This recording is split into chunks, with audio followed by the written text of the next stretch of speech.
Fylgstu með á Facebook. Sportþátturinn mánudagskvöld með Gesti Einarsinni frá Hæli. Þú ert að hlusta á Sportþáttinn mánudagskvöld á Suðurland FM. Mikið rétt, Sportþátturinn með ykkur hérna á þessu mánudagskvöldi. Og eins og ég sagði ykkur áðan, þá ætlum við að fara aðeins í boltaíþróttirnar að ykkur viti. Og línunni komin maður við viti, það er Ingvar Örn Ákason, þjálfari hjá Fjölni í handbolta. Hvað er blessa á sætluðingi? Jú, blessaður. Hvernig hefur það?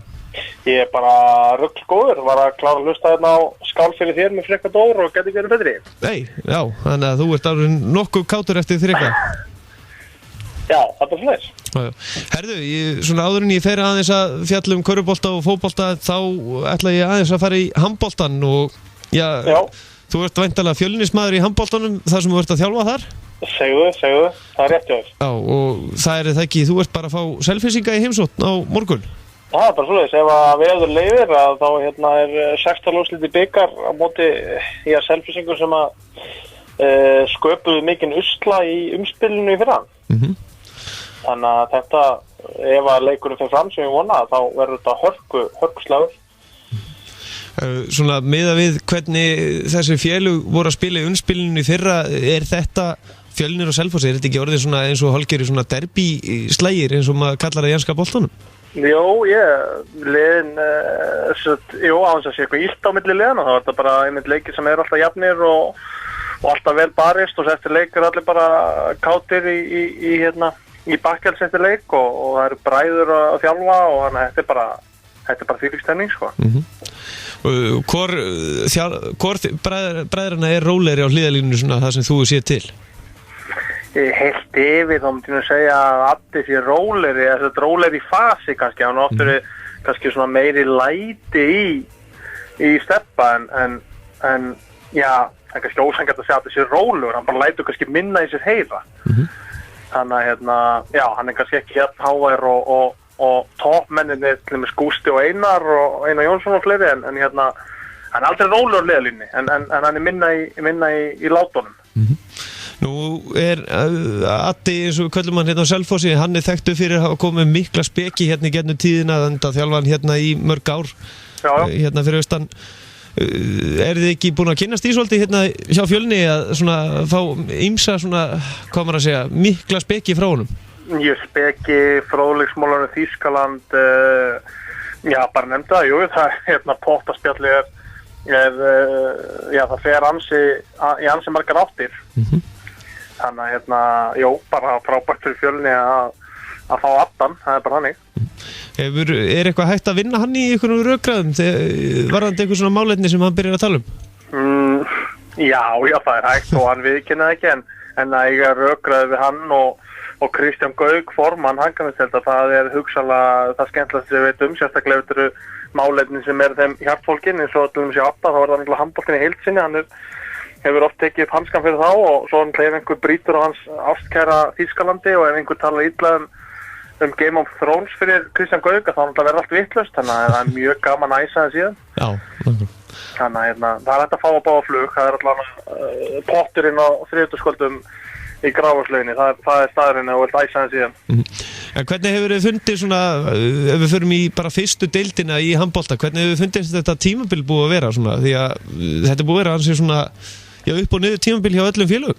Já, heilt yfir þetta nú bara kannski nokkuð svipað og var í fyrra fannst mér, það er eitt lið sem er svona, það er náttúrulega ekki búið að stinga af en Stjarnan er svona liðið svo grótt að vera í fyrra, það er liðið sem allir vilja vinna og þeir eru nú bara að tapa einu leik núna. Selfyssingarnir tóku það á Selfossi daginn eftir að Stjarnan var búin að vinna alla fyrstu leikinu sína og en annars koma að mínum að þetta Stjarnan sem er svona, já, heilt yfir besta lið og svo eru Selfoss og Fjölnir mjög jöfn og svo koma öll hin liðin sem að geta og á góðum degi geta þau tekið stiga hvort sem í Fjölnir, Selfoss eða jafnvel Stjarnan, þannig að þetta er svona þannig deild eins og, já, ég myndi að setja sér mjög svipað og í fyrra hvað þetta var og það er eitt besta lið, svo 2 svipað jöfn þar á eftir og svo kemur þetta svo í hnapp á eftir.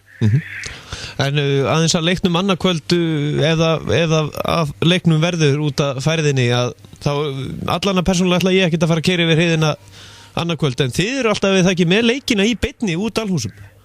Jó, við sýnum alltaf á slóðinni fjölnir.tv sem að færir fólk beint bara inn á YouTube-brásin okkar og leikinn er alltaf klárir bara beint eftir leik þar, eða skömmu eftir leik. Og jó, við sýnum alla heimaleiki og svo vorum við til dæmis núna bara helgina vorum við með þá kom Káamenn í heimsókn í fjórðalvaki Kalla, var komið að sýna hann, svona til að sýna landsbyggðar vinum okkar á og til leiki þegar yngri flokkunum þegar náttúrulega foreldrar vilja eflaust fylgjast með og það til dæmis á þann leikur komin ykkur 200 view eða eitthvað og sýndum núna landsleiki U16 þegar kvennalandsliðið var að spila mútið Grænlandi og þannig að við sýnum alla leiki sem að alla meistaraflokksleiki og svona viðburði sérstaklega ef við fáum þá í Dalhús þá eru þeir í beinni útsendingu og erum alltaf 1 til 2, oftast 2 að lýsa og svo einn á tækniborði og ég hef mér sér tekið að mér að vera bæði vallaþulur og lýsandi og þannig að við bara bregðum okkur í allra kvikinda líki þarna. Þannig að það er mikil fjölbreytni þarna hjá okkur í Dalhúsum.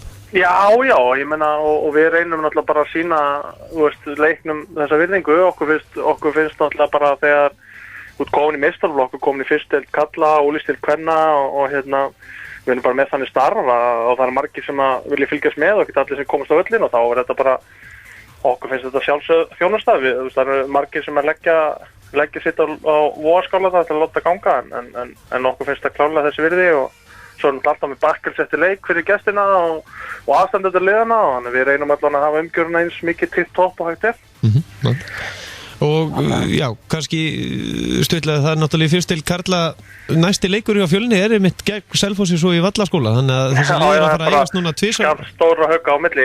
Já, þannig að þetta verður skemmtileg viðureign núna þessi vikan. Já, þetta er bara Selfoss vikan, það er bara eitt Selfoss og báðir leikið þykala mikilvægir. Ef við vinnum leikin á morgun þá erum við komin í 8. úrslit í bikar, ég veit nú ekki hvernig það hefur gerst hjá Fjölni síðast, ef það hefur gerst einhvern tímann í meistaraflokki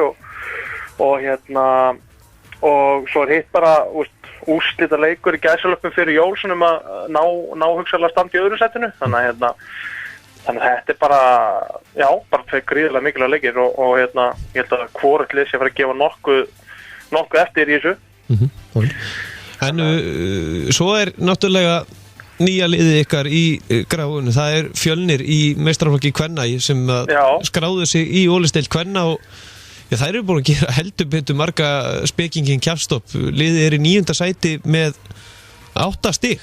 Og algjörlega og bara hafa staðið sér feikilega vel og ég veit ekki það alveg fúslega að sjálfur var maður svona með efasemdir fyrir móti hvort þetta var rétt að skrefi með þetta ungan hóp meðalaldurinn er eitthvað rétt tæp 17 ár og mér reynslu mesti leikmaður liðsins er örugglega Díana sem er eina markaðasta leikmann deildarinnar, hún er 21 árs, þetta er engin aldur þannig en bara stelpurnar sem eru í liðinu hafa bara alltaf staðið sér vel og stíð upp og vissulega hafa fengið stóra skelli og móti fram og val og það sérstaklega á móti Gróttu, þannig stórtap 41-11 og það er kannski það sem þær þurfa aðeins að svona temja sér og það er svona hvernig maður tapar leikjunum en við vissum alveg að það eru skellir hingað og þangað En ef maður fer til dæmis í þennan tapleik 40-11 það vantar þarna til dæmis 2 lykilmenn og svona það munar rosalega það náttúrulega. Já,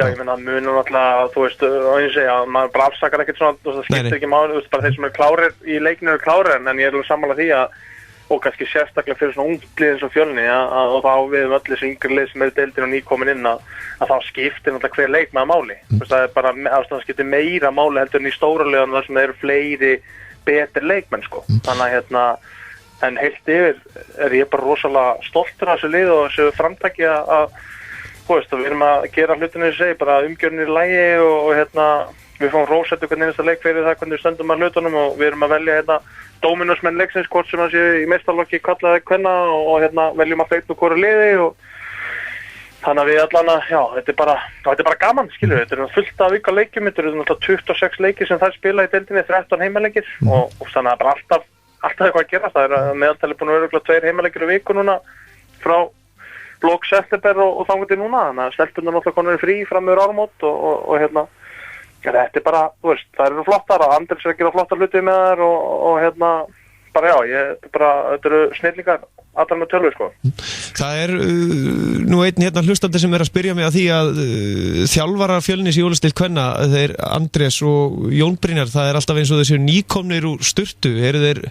Það reyndar hárrétt, þeir alltaf nýkomnir úr sturtu, en já, aðalega þegar leikir þeir græja sér bara í gang og Andrés alltaf eins og $1 million allan daginn og alltaf nýkominn frá Dubai og alltaf bara sólbrúnni framann og já, Jón Brynjar hefur sér til, ég menn þetta náttúrulega ákveðin auglýsingagluggi fyrir hann er á lausum strákurinn og þannig að þá hann hafi nú ekki viljað farið viðtalið 5-1 um daginn að því að með ból á nefinu þá er ból hvort á renninu, ég man ekki að hann með bólu, það var alltaf líkilætri en já, ég meina menn verða bara að sjæna sig fyrir alveg leiki, það er nú bara þannig. Þeir geta ekki verið líkt út þessu ég og verið órakaði bara og slétt sama. En þá stuttlega körfunni, þú ert væntanlega káringu þar í Dóminusdeild karla? Já, það er rétt og hefði verið í Dóminusdeild kvenna, það er ekki treyðilegis út í keppni. Hvernig hefði þið fundist þetta tímabil í körfunni? Bara mjög skemmtilegt, KR-lið sérstaklega, mjög vel mannað og reyndar fyndið að menn þar í annars frábæra þætti en að Dóminuskvöld sem er náttúrulega bara magnaður þáttur og ótrúlega flottur þessu umfjöllum þáttur og mér langar bara að hrósa þeim sérstaklega að þar sett í umfjöllun á þætti að setja uppbytun á þætti fyrir tímabilið að KR-lið væri miða við allt og allt núna, þá voru þeir með bestalið sögunar miða við önnulið, það er náttúrulega bara ekki rétt sko, þú veist, það er nóg að horfa bara á 2009 liði hjá KR sem er náttúrulega bara eitt flottasta lið sem sést hefur í íþróttum á Íslandi sko.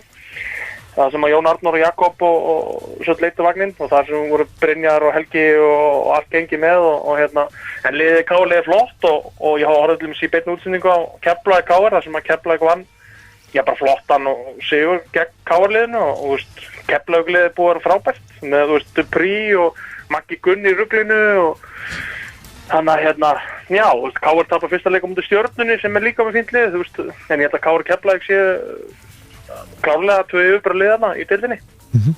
Þannig en ég held að þetta tímabil verður bara ennþá skemmtari sem líður á og úrslitakeppnin verður rugluð þar. Þannig að ég er mjög spenntur fyrir framhaldinu hjá mínum KR-ingum. Já, nákvæmlega. En já, þannig og alltaf spáðum titlinum hér og nú. Já, þú alltaf spáðum titlinum. Já, það er bara svoleiðis, eins og margu Íslendingurinn í körfubolta áhugamaðurinn. Já. En ef við fer aðeins út í enska boltan með þér þú var ég að kynna þig vitlaust á hann, þú ert Arsenal-maður eða ekki? Ég er Arsenal-maður að sjálfsögðu. Og hvernig líst þér þessi enska úrvalsdeild, hvernig leggst hún í því? 14 fyrir búnar og þessi staða er náttúrulega lygileg. Já, hún er bara kengimögn, ég ætla að segja kengimögn, þetta er svo rugglu deilda og ég er svo elska þetta Leicester-ævintýri, ég er mikill svona underdog maður og þú veist Jamie Vardy er náttúrulega bara, það er eitthvað á honum og já, ég bara fíla þetta, ég meina, mínu menn eru í 4. sæti og já, ég ætla nú að vera raunsar, ég veist að Leicester verði ekki í topp 4 í lok tímabils og það er mjög skemmtilegt, ég held að annarkvort Tottenham með Liverpool taki það sæti að þeim, voru nú frekar að vera Tottenham, það er nú skemmtilegra, en já, ef að mínu menn myndu dirfast til að kaupa sér heimsklassa strækjar, þá held ég að Arsenal gæti orðið meistari, en ég held að það sé enn eitt árið sem við erum, já, bara gæla við toppbarátuna endum í 3. til 4. sæti, því miður. En já, ég sé, þú veist, mér finnst Manchester City vera langbesta liðið þegar þeir nenna þessu, og þú veist, og þegar Aguero er með, þá, já, ég meina, þú veist, hann er náttúrulega út úr þessum heimi sem maður getur sagt og ég sé mannjuliðið ekki alveg svona þó þeir hafa reynda verið að ná úrslitum þáttur að vera ekki nóg góður, það er svona kannski enginni góður að liða á meistaraliða en ég sé það ekki vinna titilinn, með Slúðun Garlík ekki skemmtilegur gæi sko. Þannig að ég ætla að tippa á City verið meistari og vona að Leicester haldi sér 2-4 og ég vona innilega þetta að mínu menn kaupi sér bara framherja, ég vil að kaupa bara Benzema út úr sínum vandræðum og hann er eitthvað sem við gætu þurft hann upp á topp og já, svo er bara að halda áfram með þetta Evrópa-ævintýri, ég tippaði nú daginn og setti pening á það að Arsenal fær áfram úr riðlinum sem í Champions League. Þannig að þeir eru að þurfa að vinna Alfred Finnbogason félag með 2 mörkum útivelli og ég treysti að það gerist. Já, nákvæmlega. Þá er þeir að fara alltaf í 6. úrslit í 17. skipti í röð eða eitthvað. Þannig að, en já, ég ætla að spá sitt í titlinum og ég bara vona að Arsenal haldist þarna, bara verði í baráttunni þá nokkur leikir eftir, þeir hafa hingað til ekki geta alveg aðlöða þessu í allt og mörg ár. En ef þú þyrftir að velja á milli þarna Arsenal og Leicester þegar kemur allt í einu Evrópusæti, því að þú ert náttúrulega svolítið underdogmaður líka, væri þið sama þó að Leicester myndi taka? Nei, ekki segja þetta. Nei, ég þyrfti að velja mig til Leicester og einhvers annars lið, þá myndi ég alltaf velja Leicester, en ég hugsa að ég mikill Wenger maður og mér þykir vænt hann og það of dýrkeypt að þurfa að vinna meistaradeildina til að fá okkar sæti, þannig ég vona Arsenal og Leicester fari bæði í Evrópukeppni og Manchester City og svo var fínt að Man U fari bara í Europa líka eitthvað, þeir eru bara í 5. sæti, þá varum við bara mjög ferskir sko. Þannig að en þetta er skemmtilegt tímabil, ég bara fylgist mjög grannt alltaf með þessum leikjum og mér finnst bara deildin skemmtileg, heilt yfir og leiðilegt að Swansea sé að gangi illa og ég vona að Gylfi fara að rífa þetta í gang, sé ekki alltaf á bekknum og svo eru Watford skemmtilegir, þeir eru með Igalo hann að vinn minn og þetta er bara, fullt af rugluðu liðan, það er ekki spurning. Þetta lítur út eins og þú sérst að spila Champions Manager 2001 eða eitthvað svolítið. Já, það er bara svolítið svolítið, það er alveg rétt. Þetta er það er bara, eins góð greining á þess að þetta er Chelsea náttúrulega í 14. sæti sem er bara mjög eðlilegt og þannig að þetta er bara eins og þetta á að vera. Já, náttúrulega. Ingvar, eitthvað í lokin sem við erum að gleyma, það er náttúrulega skildaði það ekki fyrir þá sem eru ekki að mæta í Dalhúsi á morgun að fylgjast með ykkur á Fjölnir TV? Já, ég vona innilega að leikum fara fram, það getur vel verið ef náttúrulega Selfyssingarnir er ekki nógu snemma á ferðina og getur vel verið að leiknum þeirra frestast, ég vona innilega að spáum verður bara ekki af slæm og þá eru bara allir klárir í Dominos-pizzur og bara taka með sér eitthvað heitt að drekka og það er kaffe á könnunni og við ættum að geta búið til brjála stemningu þeir sem komast ekki, horfum bara á Fjölnir TV, fjölnir.tv og það er YouTube-slóðin og þetta verður rugglaður handboltaleikur, ég spáði því að þessi leikur fari AMK í framlengingu og bara ég hvet alltaf mæta í Dalhús og láti sér heyra og það er fátt betra en slagur þess að taka liða og stemningin í fyrra sýndi það svo sannarlega og ég verð á mæknum hann og reyna að gera allt vitlaust og róa mig niður þegar þessu þörf og ég vona að vera eitthvað skemmtilegir eftirlitsdómar á vellinum og þetta verður bara veisla bestu gerð og bara, á meðan ég er hérna og langar maður að kasta kveðja á Lindu vinkonum henni, ég veit hún að hlusta á þetta viðtal og bara Linda hafði það kósið heim með þér og hún býr í gráinu, bara endilega kíkta á völlin og hafði það gaman með okkur hinnum. Nákvæmlega. Ingvar Örn Ákason, bestu þakkir og kveðjan er skilin. Miklu frekar. Og þú sendir á mig óskálahandinni á eftir eða ekki? Bara ekki spurning. Bestu þakkir og njóttu við, blessaður. Sömuleiðis, bye.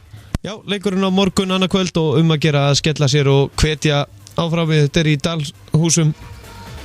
6. úrslit í bikarnum í handbolta. En við ætlum að fara að undirbúa okkur aðeins fyrir bardaga Gunnar Nelson áður en við kveðjum hér í kvöld og að línunum eftir smástund verður Pétur Marino Jónsson, hinn mikli meistari sem er með MMA-fréttir og veit allt þennan bardaga bara í orðsins fyrstu merkingu. En við kveðjum að sjálfsögðu þetta viðtal með skál fyrir þér með Frikka Dór því að það er ekki hægt annað fyrir viðmælandan. Og ég og þú við erum besta saga sem að hefur verið sagð og það þú sem ég vil hafa þegar veröldin er hörð.